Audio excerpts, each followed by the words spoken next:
அன்பார்ந்த எனதருமை யூடியூப் நேயர்களுக்கு வணக்கம். இதுவும் ஒரு முக்கியமான பதிவு தான். மனித வாழ்க்கையில் நாம் எத்தனையோ தெரியாத விஷயங்கள் ஜோதிடத்தில் இருக்கிறது. எத்தனையோ விஷயங்கள் ஜோதிடத்தில் தெரியாமல் இருக்கிறது அப்படின்னு சொல்லி வரும்போது நிறைய நம்ம எங்க சுத்தினா தான், நிறைய இடங்களுக்கு போயிட்டு வந்தா தான், அங்கே போனா தான் இங்கே போனா தான் நமக்கு எல்லா வெற்றிகளும் கிடைக்கும் அப்படின்னு ஒரு மாயையை உருவாக்கி வச்சிருக்கோம். அதாவது திருப்பதி போய் சாமி கும்பிட்டா தான் ஏழுமலையான் வேலை செய்வார் அப்படிங்கிற ஒரு எண்ணத்தை நம்ம பதிச்சிட்டோம். அது நம்மளால இனிமே மாற்றிக்க முடியாது. ஆனால் உள்ளூரில் இருக்கிற பெருமாள் கோயில் கேப்பாரட்டு கிடக்கும். அங்கே போய் என்ன சொன்னா நம்ம அடிக்கடி போய் ஒரு மாலை போட்டு அந்த பூசாரிக்கு என்ன சொன்னானோ கொஞ்சம் காசு கொடுத்து என்ன சொன்னானோ ஒரு வலிமைப்படுத்தினீர்கள் என்று சொன்னால் அந்த இடத்திலும் அங்கே வேலை செய்யும். அந்த விதத்தில் இந்த வழிபாடு என்று சொல்லக்கூடியது ஒவ்வொரு மனிதனும் தனக்கு ஒரு சாதகமான ஒரு வழிபாடு முறை என்பது எப்ப கும்பிடணும், எந்த நட்சத்திரத்துல கும்பிடணும் அப்படிங்கிறது ஒரு அதை கரெக்டா அந்த நாள்ல நீங்கள் என்ன வேலை கிடந்தாலும் அந்த நாள்ல நீங்க போகணும். அது யாரும் நாம் கண்டிப்பாக செய்வது கிடையாது.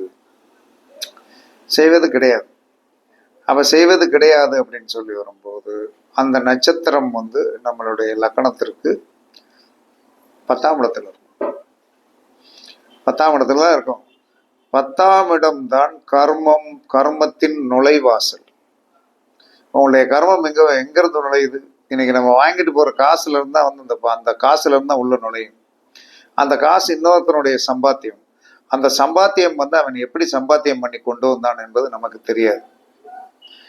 வெள்ளி பணத்தில் தான் இருக்கிறது உங்களுடைய பிரச்சனை. அப்ப 10ஆம் பாவத்தில் ஒரு செயல்பாடு என்பது நம்முடைய கர்மாவை உள்ளிழுக்கக்கூடியது. அப்ப 10ஆம் பாவத்தில் இருக்கின்ற 22வது நட்சத்திரம் உங்களுடைய லக்கண புள்ளி தான். இதுக்கு ராசி புள்ளிக்கு போகாதீங்க. அது வேற மாதிரியான அபிஜித் நட்சத்திரம் அப்படின்றவாங்க. அபிஜித் அப்படின்னு சொல்லக்கூடியது அல்லது நைவாதம் என்பார்கள். இதுக்கும் நைவாதத்திற்கும் சம்பந்தம் இல்லை. இந்த நட்சத்திரம் உங்களுடைய வாழ்க்கையில் நீங்கள் மாதம் கரெக்டாக நீங்கள் பிடித்தீர்கள் என்று சொன்னால் உங்களுக்கு வெற்றி மேல் வெற்றி வந்து கொண்டே இருக்கும். வெற்றி மேல் வெற்றி வரும், 100% வரும். அப்ப நம்மளுடைய லக்கண புள்ளிக்கு ஒரு பெரிய மரியாதை உண்டு. அந்த லக்கண புள்ளிக்கு மரியாதை உண்டு அப்படின்னு சொல்லி வரும்போது அது கரெக்டா என்ன சொன்னா நமக்கு வேலை செய்யும். அப்ப அந்த லக்கண புள்ளிக்கு என்ன சொன்னா லக்கண புள்ளியில இருந்து 4வது நட்சத்திரம், அது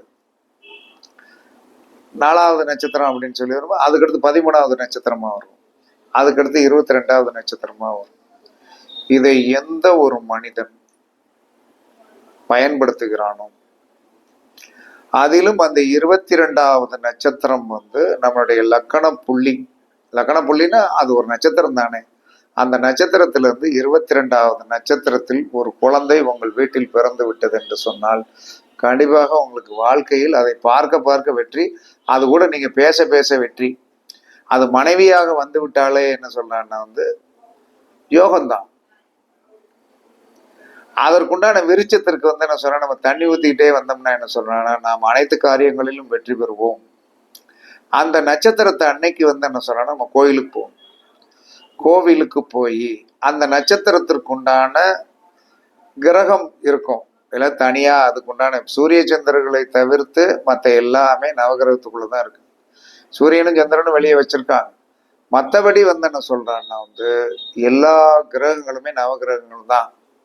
இல்லை அதற்குண்டான கோவில், அதற்குண்டான சாமி எந்த ஒரு மனிதன் தொடர்ச்சியாக நடைமுறைப்படுத்துகின்றானோ லக்கண புள்ளிக்கு 22வது நட்சத்திரம்.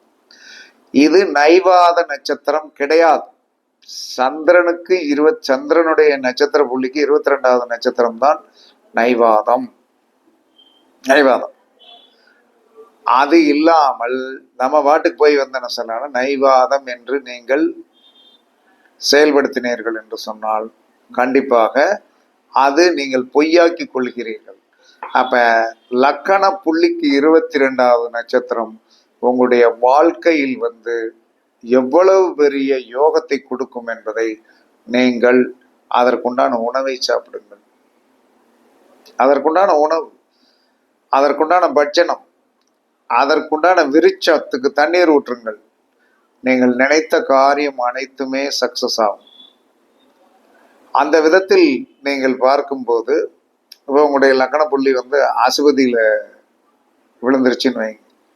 அசுபதியில விழுகும்போது என்ன சொன்னா அங்க திருவோணம் வரும். லக்கண புள்ளி தான் அங்கே சந்திரனுக்குத்தான் 22வது நட்சத்திரத்தை சொன்னார்களே தவிர லக்கண புள்ளிக்கு சொல்லவே இல்லை. இதை நீங்கள் எல்லாரும் நல்லா சிந்திச்சு பார்க்கணும். அப்ப சந்திரனுக்கு அப்ப லக்கண புள்ளி உங்களுக்கு அசுபதியில 4 பாதத்துல விழுந்தாலும் சரிதான், அங்க திருவோண நட்சத்திரத்தை கொண்டான அந்த உணவை நீங்கள் அந்த சீத்தாப்பழத்தை சாப்பிட்டாலும் கேசரி சாப்பிட்டாலும் அல்லது திருவோண நட்சத்திரத்துக்கு உண்டான பாக்கை போட்டாலும் கண்டிப்பாக வந்து என்ன சொன்னாலும் உங்களுடைய காரியம் வெற்றி ஆகும்.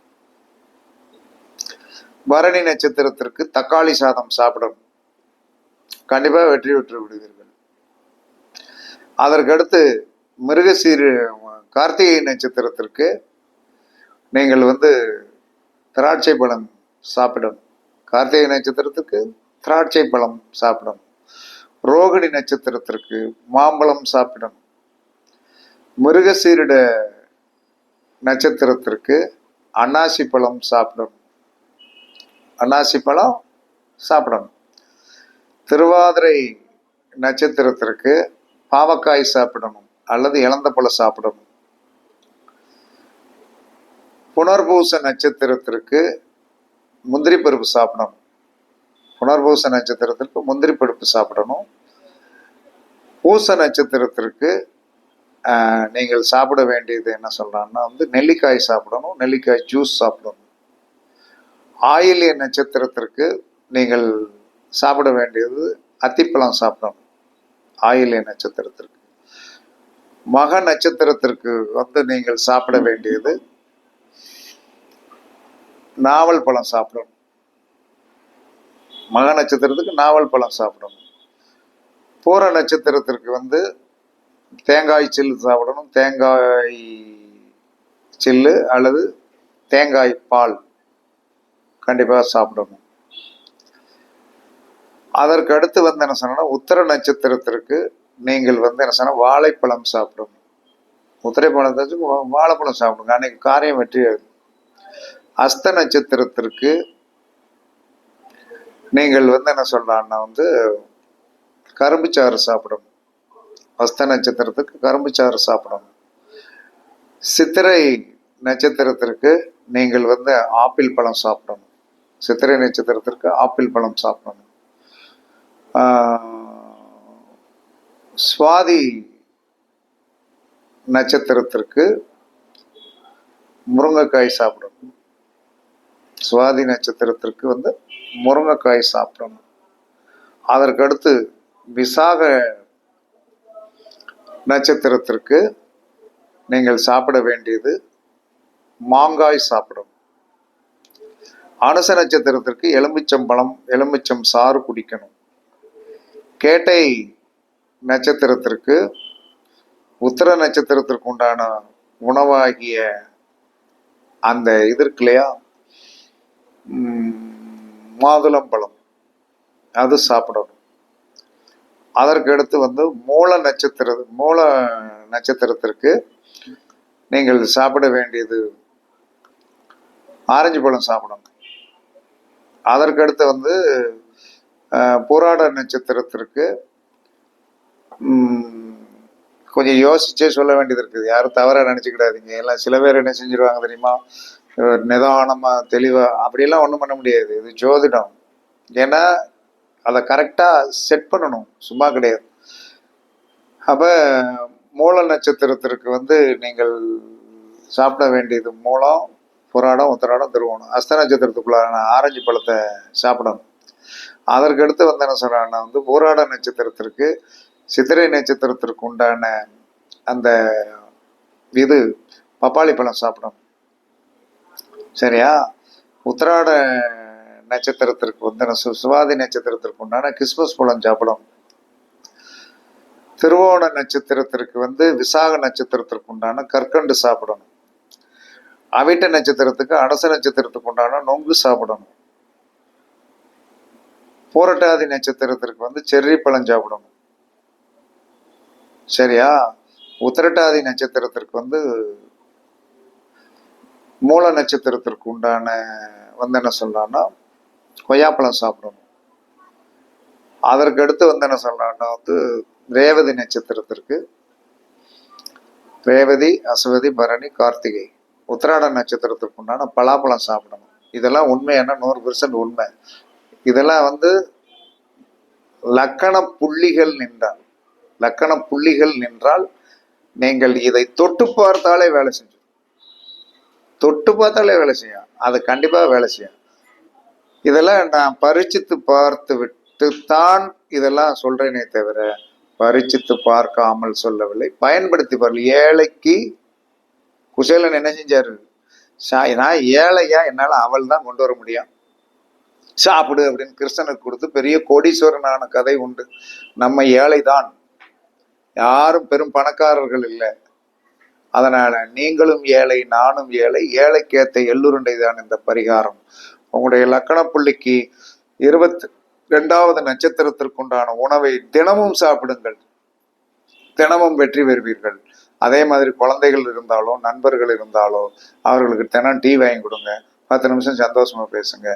கண்டிப்பாக உங்களுக்கு வெற்றி கிடைக்கும் என்று கூறி உங்களிடமிருந்து விடைபெறுவது சிபிபாறை ஜோதிடர் சாதி ராகவன் ஜெயபாலாஜி. சுகமே சூழ்க, வாழ்க வளமுடன். வணக்கம்.